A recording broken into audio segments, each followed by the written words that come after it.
Hey there, Twisted viewers. I've not done a tier list before, so I figured this might be fun. So why not start with one of my favourite supernatural beings in movies? Vampires. So what I'm going to do is try and rank them from S tier movies, right the way down to what I've considered to be Twilight. So let's get this kick started.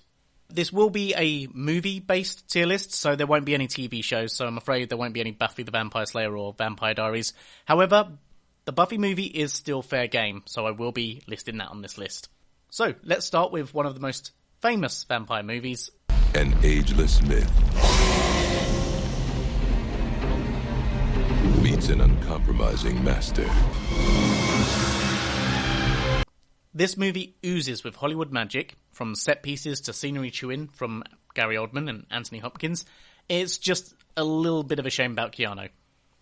That being said, this is an A-tier movie, so this is the first one going into me A-tier. So, I don't have any real particular order for this list, so let's go with something a little bit more modern.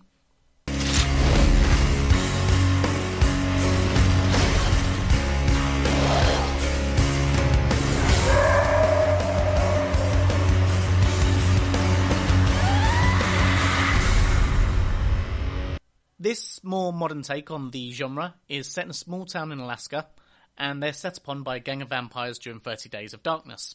It stars Josh Hartnett, and I like the gory R-rated brutality here. Unfortunately, it does have a bit of a forgettable villain, and so due to that and a bit of a lackluster plot, 30 Days of Night is C. Next up, I've got an indie movie for you. Jennifer? You look different. Get out of here. I am vampire.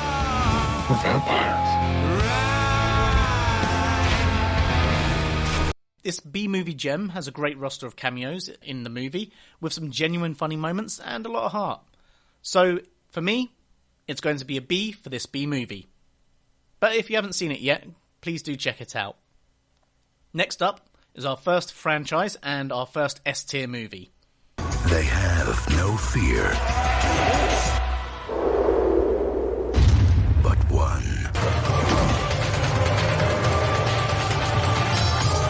Wesley Snipes, Stephen Dorff. Blade is without a doubt one of my favourite vampire movies of all time.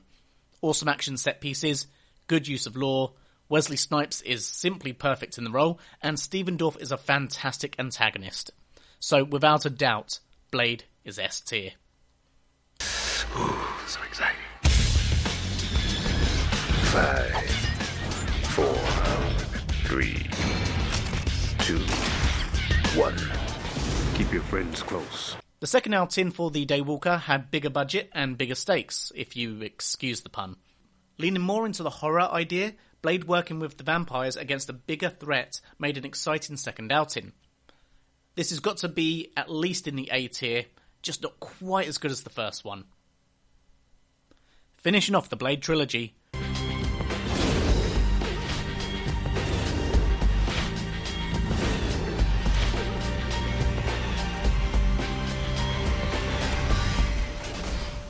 we have Blade Trinity, which sees the Daywalker go up against Dracula himself. And adding Ryan Reynolds into the mix, it's got to be a win. S tier all the way. Nah, I'm only kidding. Somewhere in this movie, they seem to have lost what made the Blade films edgy. So I can't in good faith bring this any more higher than a C. What would you do if you accidentally discovered the house next door was occupied by something not human?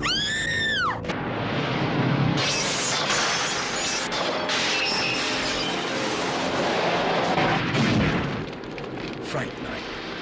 Okay, so this movie could be summed up as Rear Window with vampires. There's a certain charm about the 80s movies, and this shows off some of those better elements. So, Fright Night gets a B. You may or may not have been aware that there was actually a remake to Fright Night in 2011.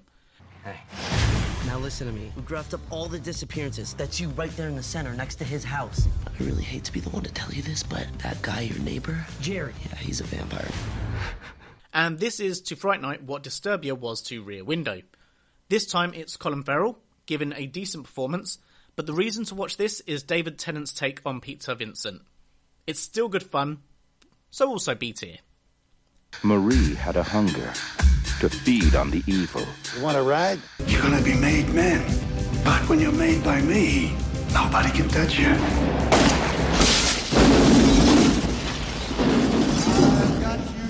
Welcome to the family. I don't expect many people to have heard of this one, but Innocent Blood was an interesting take on the genre.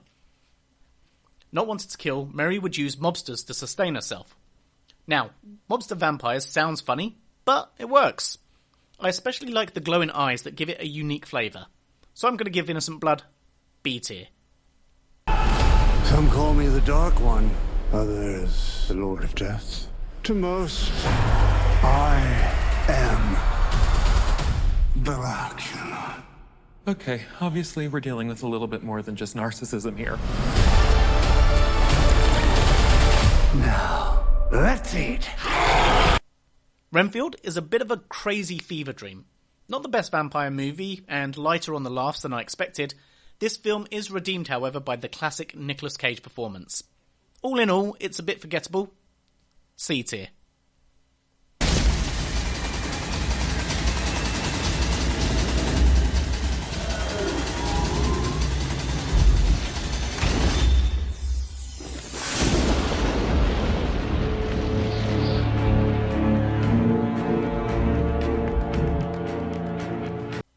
Dracula 2000 was another attempt to modernise the Dracula story and stars a young Gerald Butler. Unfortunately, this movie and its posters are very early 2000s. It had a certain feel that hasn't really aged as well as previous decades. I will give this the redeeming quality that there is a great twist in the lore, but it's not enough to make it more than slightly boring. D tier. The war itself had become more perilous. The weapons had evolved. Moving on to our next franchise, Underworld was a slick, fresh take on vampires and werewolves alike. With a dark, gothic, yet modern tone, this film ended up slightly underrated in the pantheon of 2000 action movies. Not quite Blade, but it's still a great ride. A tier. Now, only one stands between their rise You know the devastation he caused before he was captured. and the destruction of all mankind. The sequel kicks off right where the last one finishes. I'm always a fan of this trope, as it allows me to think of it all as one big story. It's bigger, bolder, full of action, but slightly weaker story. That being said, I'm still giving Underworld Evolution an A. Envied them. And for what? Treated like an animal. We can be slaves, or we can be lycans!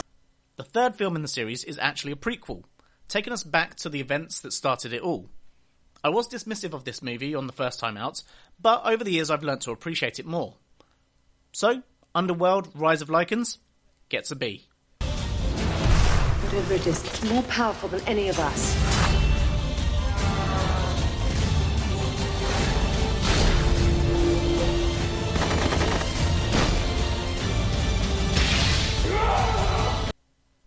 Now, this is where things begin to lose their way for me. It's got a messier plot, forgettable action, and it's a far cry from the first movie. I'm afraid to say C tier. Do I look worried?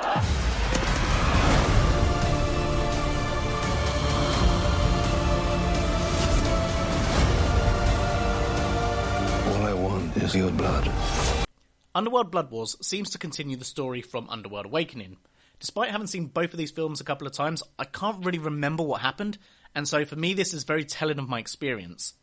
It's a shame how a franchise that started with so much promise has gone so far downhill. Underworld Blood Wars, D tier. Condemn me to hell! Monster. Unhappy felon. Hate her, Louis!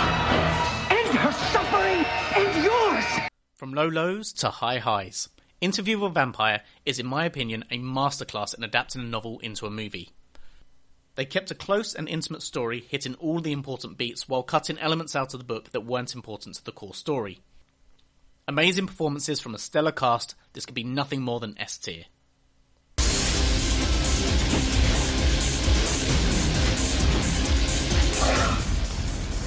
All she wants is hell on Earth. We must fight Akasha.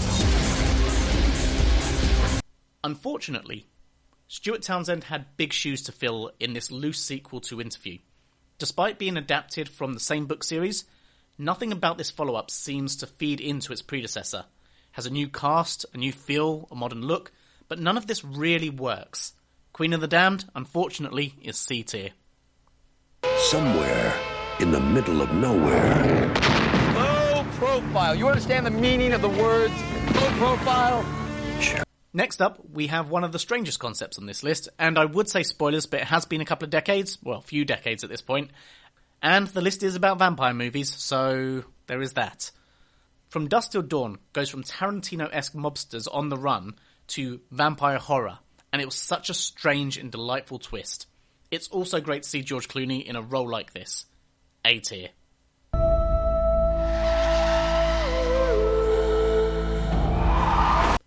Well, there is a Twilight class for this reason. But, funny enough, I'm not actually putting Twilight in it. By no means is this a great movie, but it's not yet vomit-inducing like the rest. Twilight gets a C. This is the last time you'll ever see me. Please just promise me you won't do anything reckless. There's only one way I know to see him.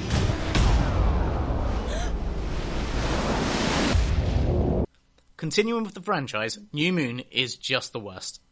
I only saw it once, and the main thing I remember was that Bella spent most of the film coming close to suicide just to see images of her boyfriend. Overall, I think this sent the message to young women and girls that everything should be about their boyfriends or a boy that they like. Personally, I think this is just an awful message. Twilight tier.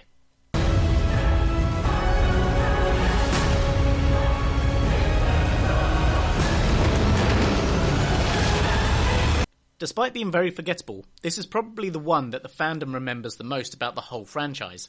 The love triangle. This film was absolutely not made for me. Twilight tier. Okay, I'm going to do these two together.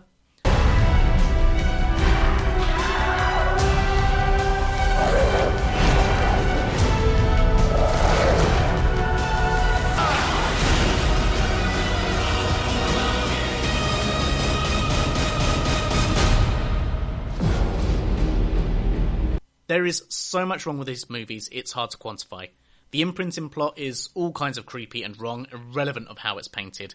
And as a two-part story, it ends with a fight that never happens. Are you kidding me? Twilight fucking tier.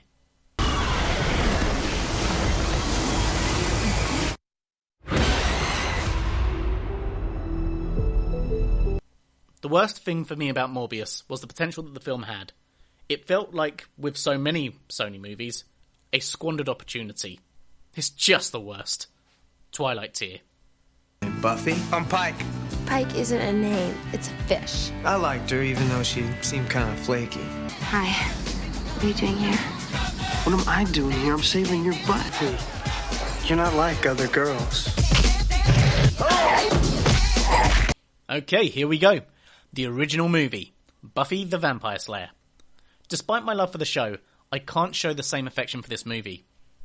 You can see elements of the show in there, bits of the humour and the wit, but overall, this is a forgettable affair and doesn't really hold a candle to the show. Unfortunately, Buffy the Vampire Slayer, D tier. Okay, getting down to our last three films. Next up, we have Van Helsing. Hugh Jackman. Kate Beckinsale. How do I kill him? No one knows how to kill Dracula. If you're late, run like hell. This was another film I didn't appreciate at the time, but I've grown more fond of over the years.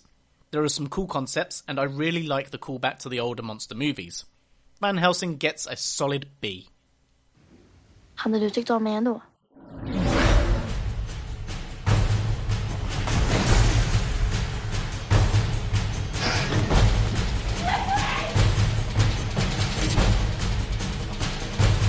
Let the Right One In is a curiously sweet tale of friendship and brings unique twists to the vampire genre. There is a lot of play here, and asks the question about friendship and the coercive nature of human interaction. Let the Right One In is A tier. This leads me to my final film on the list, and maybe the most recent. What the fuck is that thing? We kidnapped a fucking vampire. A ballerina vampire. Abigail was a delightful twist on the heist movie, shamefully ruined by the trailers, that gave away the twist. Despite that, I enjoyed watching Abigail dispatch her captors one by one with a few twists along the way. This is a solid B-tier movie. And you'll never die. Be one of us.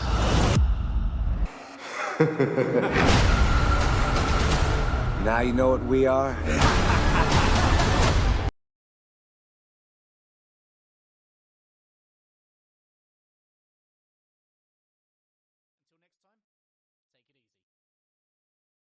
So, there you go.